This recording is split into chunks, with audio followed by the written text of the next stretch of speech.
அப்ப இந்த வரக்கூடிய பதட்டம், அவனுக்கு வருது இந்த பதட்டம், அந்த பதட்டத்தினுடைய தொடர்ச்சியாக வருகின்ற குழப்பம், கன்ஃபியூஸ் ஆகி போச்சு. அந்த குழப்பத்தையும் பதட்டத்தில் இருக்கிறப்ப இந்த செய்தியை அல்லது இந்த விஷயத்தை நான் எவ்வாறு கையாளுவது என்று நீ தெரியாம தடுமாறல, கன்ஃபியூஷன் ஸ்டேட் வந்துருதா? ஒரு கன்ஃபியூஸ் ஸ்டேட் வந்துருச்சு. அந்த கன்ஃபியூஸ் ஸ்டேட்ல உனக்கு என்ன பண்றதுன்னு தெரியாமையே உன் கோபத்தை வெளிக்க அமைச்சிடுற. கரெக்டா? இதுதான் இந்த கேரக்டரிஸ்டிக்ஸ். என்ன பண்ணுவோம்னா, உள்ள எப்போ வந்து யாருக்கெல்லாம், இவங்களுக்கு இல்லை, யாருக்கு ஸ்கின் டிசீஸ் வந்தாலும் சரி, அவன் வந்து அளவு கடந்து ஹைப்பர் ஆக்டிவான ஆளா இருப்பான். என்ன சும்மா உட்கார முடியாது, பட பட பட பட படன்னு இருக்கும்.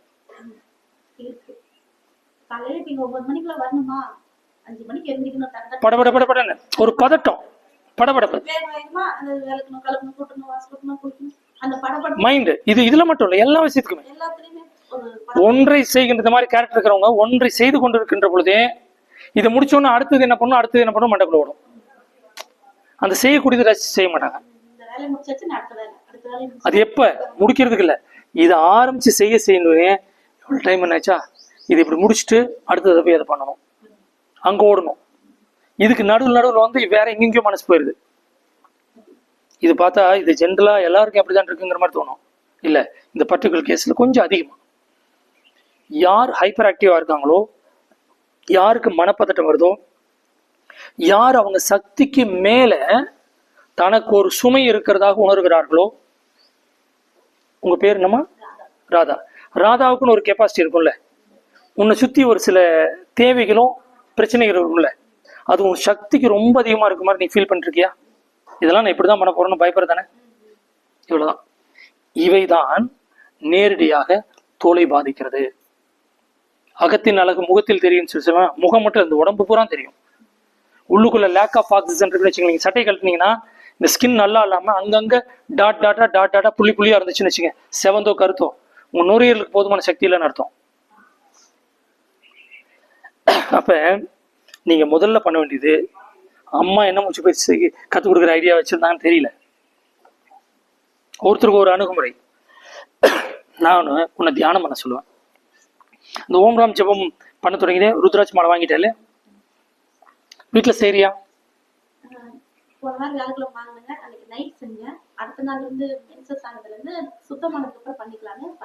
சரி. இது இந்த மாலை பண்ணக்கூடிய ரொம்ப முக்கியமான விஷயம், இந்த ஆழ்ந்த சுவாசத்தோடு பண்ண வேண்டும். நிதானமாக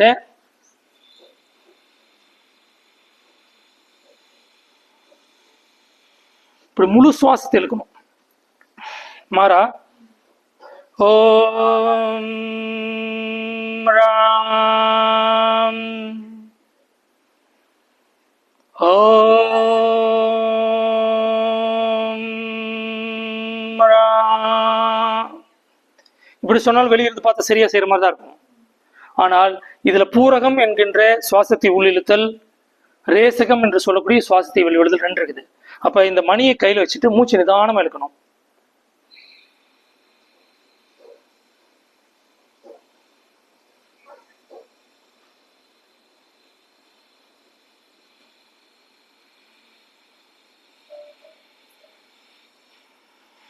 நல்லா மூச்சு இழுத்துட்டு ஓம் ராம்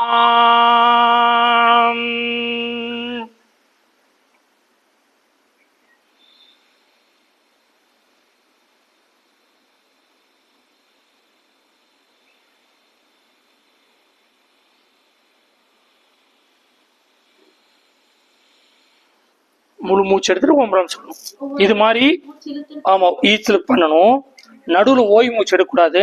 இப்படி ஒரு தொடர்ச்சியா 108 முறை சொன்னீங்கன்னா, கொஞ்சம் கஷ்டம் தான் ஆரம்பத்துல சொன்னீங்கன்னா, உங்களுக்கு இன்னைக்கு இருக்கக்கூடிய இந்த ஸ்கின் ப்ராப்ளம், கோபப்படுறீங்க இல்லையா, அந்த கோபம், என்னடா பண்ண போறோம்னு பயப்படுறீங்களா, அந்த பயம், அதனால வரக்கூடிய பதட்டம் எல்லாமே பெருமளவு சரியா போயிடும்.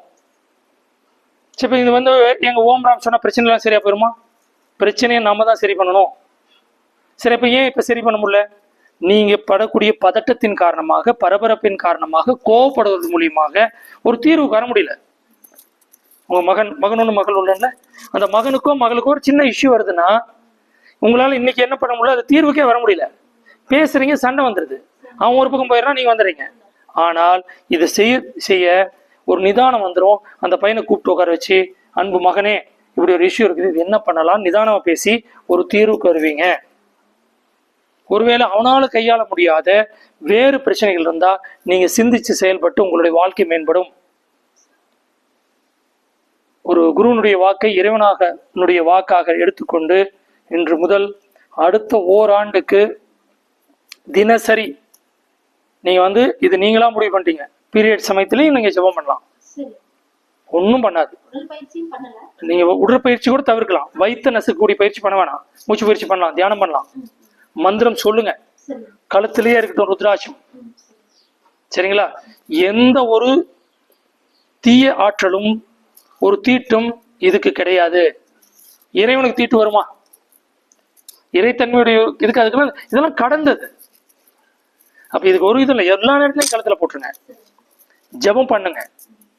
இன்னும் சொல்ல போனா அந்த நேரம் மனப்பதட்டம் இன்னும் ஜாஸ்தியா இருக்கா, அப்பதான் இது தேவை. தொடர்ந்து பண்ணுங்க, ஓராண்டு செஞ்சு பாருங்க. ராதா இன்னைக்கு 2026 மார்ச் மாதத்துல இருக்கிற ராதா 2027 மார்ச் மாதத்துல வேற மாதிரி ஆயிருப்பீங்க. உங்களுடைய பிரச்சனைகள் அனைத்தும் நீங்கி இருக்கும். உங்க பிரச்சனை என்னன்னு கூட நான் கேட்கல. உங்க குடும்பத்துல சுபட்சம் ஏற்பட்டிருக்கும், பல நன்மைகள் நடந்திருக்கும். இது குரு வாக்கு. ஓம் ராம்.